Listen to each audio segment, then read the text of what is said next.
The night sky stretched above me like an infinite black canvas, flecked with stars that twinkled like distant promises. I leaned over my telescope, adjusting the lens for the umpteenth time, my fingers numb from the cool autumn air. Normally, stargazing was just a quiet hobby, a way to escape the monotony of my humdrum life. But tonight, something felt different. A strange hum vibrated through the air, low at first, then growing into a metallic resonance that made the hairs on my arms stand on end. I squinted into the sky, scanning for the source. At first, I saw nothing unusual, just the familiar constellations. But then a sharp streak of violet light cut across the horizon, brighter than any meteor I had ever seen. What the hell? I whispered to myself, stepping back from the telescope. My backyard was quiet, the suburban houses around me dark and still. And then it hit.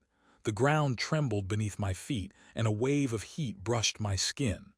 A sudden flash lit up the backyard, blinding in intensity. I stumbled backward as a sleek, silver object pierced the night, landing with a soft hum that rattled my windows. Smoke curled from the impact crater it left behind, and the air shimmered as if reality itself had been bent by the arrival. And then she appeared. Standing there in the aftermath of the crash was a woman unlike anything I had ever seen. She was tall, impossibly lithe, and radiated an aura of lethal grace. Her armor shimmered with faintly pulsing light, a mixture of silver and violet that seemed alive, and her eyes glowed like molten gold, cutting through the smoke as if she could see straight into my thoughts. I froze, my heart hammering in my chest. "Do not be afraid, human," she said, her voice smooth yet commanding, each word vibrating with a power I could feel as much as hear. "I seek only the one who can help me." I opened my mouth to speak, but no words came. Instead, my hands trembled as I pointed at her. You're not from here. What are you?" She tilted her head slightly, as if amused by my reaction. "I am Zyra," she said simply. "A warrior and a fugitive." "Fugitive?" I echoed, still unsure if I was dreaming. The air felt electric around her, charged with something ancient and dangerous. I had never seen anything like her, and yet there was a strange magnetism, a pull I couldn't ignore. "Yes," Zyra said, stepping closer. The light from her armor reflected off the broken garden path, creating dancing patterns across my lawn. "I carry something vital, something that cannot fall into the wrong hands, and you are the only one who can help me protect it." I shook my head, trying to ground myself. "Look, I don't know what's going on, but I'm just me. I'm not some kind of hero. I'm not sure I can." "You can," she interrupted, her voice firm but not unkind. "You were chosen because of what you understand, even if you do not know it yourself." Her words were cryptic, but there was an urgency behind them that made me swallow hard. I glanced back at the smoking crater, the humming of her ship still vibrating through the ground. And then, instinctively, I stepped forward. What do you need me to do?" Zyra's eyes softened, ever so slightly, but only for a fraction of a second. "You must help me decode this," she said, holding out a small, glowing device no larger than a tablet. Its surface pulsed with shifting colors, symbols that seemed to defy logic and physics. "This artifact carries a signal. It guides those who hunt me. If we can understand it, we can stay one step ahead." I reached out, hesitant, and touched the device. The moment my fingers brushed its surface, a surge of light raced up my arm. Symbols and patterns flooded my mind, an overwhelming cascade of information that made my head spin. "Oh God," I gasped, stumbling backward. My living room window rattled as if in protest. It's like my brain is on fire." Zyra moved with lightning speed, catching my elbow and steadying me. "Focus, human," she commanded. "Do not let the signal overwhelm you. Let it speak to you, and it will reveal what you must do." I tried to obey, closing my eyes and letting the pulsing symbols flow through my mind. Images flashed, galaxies collapsing, alien landscapes burning under violet skies, starships spinning out of control. And then just as quickly I saw her, Zyra, in battle, fighting against creatures that defied description, wielding weapons that bent reality itself. When I opened my eyes, the backyard was quiet again. My chest heaved, sweat clinging to my skin. Zyra stood a few feet away, her armor glinting in the moonlight, and for a moment she looked human, vulnerable even. "You see now," she said softly, almost a whisper. "This is why I am here. If I cannot keep this safe, countless worlds will burn, and now you are part of that." I swallowed hard, the weight of her words sinking in. "Part of it? You mean I'm in danger too?" Her gaze met mine, fierce and unwavering. "Yes, and if you refuse, we all lose." The wind rustled through the trees, carrying with it the faint hum of her ship. Somewhere in the shadows I sensed a presence, an enemy closing in, searching for her. My pulse quickened. I realized then, with a mixture of fear and exhilaration, that my life had just changed forever. And standing there, in the quiet glow of the alien light, I also realized I didn't want it to go back to the way it was. The night seemed impossibly quiet after Zyra's warning, but I couldn't shake the feeling that the darkness itself was watching me. Her ship, sleek and humming with energy, sat half buried in my backyard. It looked almost alive, as if waiting for its pilot to give the command to vanish. Zyra moved with purposeful grace, her armored boots crunching against gravel as she surveyed the small crater left behind by her landing. "Ethan," she said, her voice calm but firm, "we don't have much time, they are coming." I shivered, though the air was cool. Who is coming? What exactly are we dealing with?" She turned toward me, her golden eyes piercing the shadows. "Hunters, my enemies.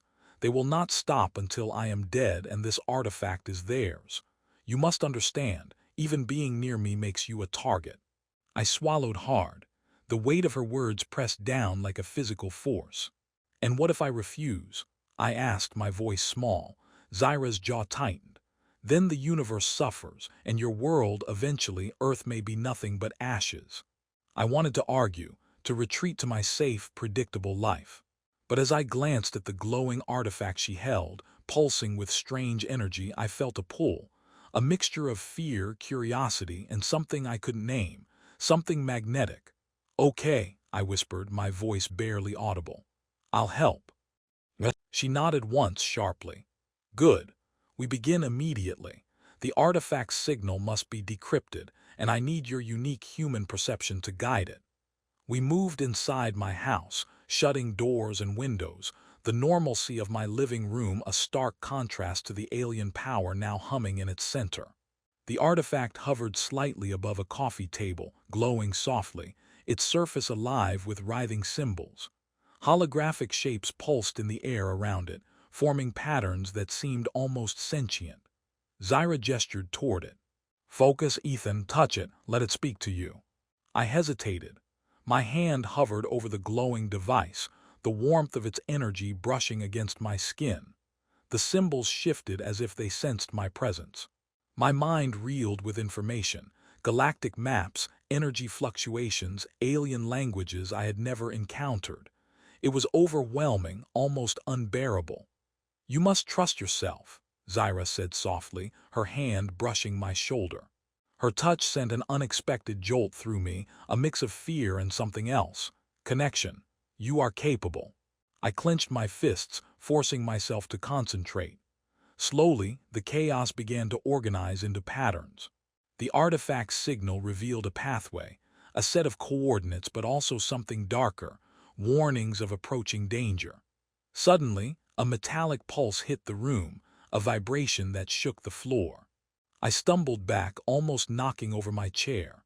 Zyra spun around, her hand already forming an energy blade from her gauntlet. "They're here," she said, her voice sharp. Before I could ask who, the window shattered. Shadows moved across the lawn, humanoid figures with glowing eyes and alien armor, advancing with unnatural precision. I froze, terror rooting me to the spot. "Move!" Zyra shouted, grabbing my arm and pulling me behind the couch. Energy blades sliced through the air, leaving arcs of violet light. Sparks flew as one of the intruders' weapons clashed against my kitchen counter, melting the edge of the granite. "This is insane!" I shouted, adrenaline The night was alive with electricity, both literal and metaphorical. Outside, the wind howled through broken trees, carrying the faint hum of alien engines, while the moonlight glinted off shards of glass and the jagged edges of the crater where Zyra's ship had landed. Inside my living room, the artifact floated, pulsing like a heartbeat. Its glow illuminated Zyra's armor, casting fractured shadows on the walls. I could feel the weight of what we were facing pressing down on me. Every instinct screamed to flee, but running was no longer an option. "They've found us," Zyra said, her voice calm yet tense. Her golden eyes scanned the darkened street outside. "And this time, they will not hesitate to destroy everything to take the artifact." I swallowed hard. "How many of them are there?" "Enough to kill you in a heartbeat," she replied, her hand resting on the hilt of her blade. "Enough to burn your world to ash." The first crash came from the front door. A metallic pulse shivered through the air as the door splintered under impact. Shadows moved beyond the threshold, dozens of enemies, alien warriors with glowing eyes and jagged weapons. Their armor reflected the moonlight like shards of dark crystal. Zyra stepped forward, energy blades forming in each hand. "Ethan, behind me. Do not come out until I give the signal." I crouched behind the couch, my hands shaking. My mind raced, desperately searching for anything I could use, anything that could help us survive. The first wave crashed into the house with a scream of metal and energy. Zyra moved like a storm, blades slicing arcs of violet light, each swing precise, each motion deliberate. Sparks flew, walls splintered, and the alien attackers shrieked in pain as she dismantled them with surgical precision. I grabbed a heavy lamp and swung it blindly at an intruder who had slipped past her. It connected with a sharp clang, and the alien stumbled backward, stunned. For a brief moment, I felt something I hadn't felt before: control. Agency. "Good," Zyra shouted, spinning toward me mid-fight. "Keep them off me." I threw chairs, lamps, anything heavy. Adrenaline coursed through my veins and fear morphed into focus. Together, in a chaotic ballet of human improvisation and alien precision, we fought. Then came the sound I had dreaded, a pulse unlike anything before, a deep, resonant vibration that seemed to shake the very walls. One of the intruders, taller and more menacing than the rest, stepped forward. His armor was black as night, etched with glowing red lines. The artifact's light seemed to dim at his presence. Zyra froze for just a fraction of a second. That fraction was enough for me to see the danger. "This one is different," she whispered, almost to herself. "He's the leader."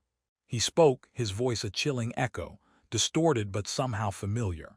"Hand over the artifact, or your world burns." Zyra's energy blades ignited, crackling. "I will not today, not ever." The air thickened with tension. Every fiber of my being screamed to run, but I stayed rooted, knowing I had to act. The artifact floated higher, pulsing faster, as if aware that its fate and ours hung in the balance. The leader lunged first, faster than anything I'd ever seen. Zyra met him head-on, their blades clashing in a shower of sparks and energy. The force sent me sliding across the floor, smashing into a chair. "Ethan," Zyra called, her voice strained. "The artifact, protect it." I leapt toward it, arms outstretched. Just as I reached the glowing device, the leader struck, shattering a nearby wall. The artifact wobbled, threatening to fall. I grabbed it, pressing it to my chest, feeling the raw energy coursing through my hands. It pulsed violently, almost as if it had a mind of its own, sinking to my heartbeat. Zyra and the leader clashed again. Sparks flew in every direction, a storm of light and shadow. I watched her fight, every strike a masterpiece of deadly grace, yet I could see the strain in her movements. Even the strongest warrior has limits. Then came the revelation. The leader's voice cut through the chaos, filled with something colder than steel. "You cannot win, Zyra. The artifact chooses its true master." I looked down at the device in my hands. The symbols were shifting, aligning not randomly but toward me. My heart pounded. Could it be choosing me? Zyra noticed my hesitation. "Ethan, focus." The leader struck again, faster, stronger. Zyra parried, grunting under the force. "You cannot wield it," he hissed, claws reaching for me. I felt a surge, almost instinctive, deep in my chest. The artifact responded, glowing brighter than ever. I pressed it to my forehead, letting its energy wash over me. Symbols flashed in my vision, secrets of the galaxy, knowledge I wasn't meant to understand, yet somehow did. A beam of violet energy erupted from the artifact, sweeping through the room and knocking the leader off his feet. He screamed, a sound that curdled the blood before crashing against the far wall. Zyra stumbled toward me, breathless, eyes wide with shock. You did it." I don't know how," I shouted, the artifact still thrumming in my hands. "They underestimated humans," she said, her voice trembling with a mixture of awe and relief. She reached for my shoulder, steadying herself. "And yet, together, we are unstoppable." The remaining intruders fled, leaving the shattered walls, scorched furniture, and the quiet hum of the artifact. For a moment, the universe seemed to pause, holding its breath. Zyra stepped closer, her golden eyes searching mine.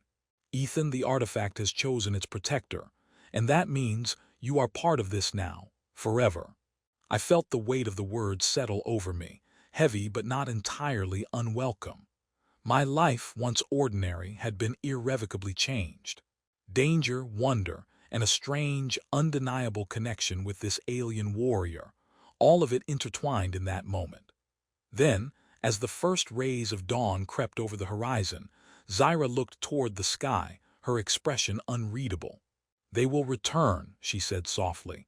"And next time, it may not be just us defending this world." I nodded, gripping the artifact tighter. The battle was won, but the war was just beginning.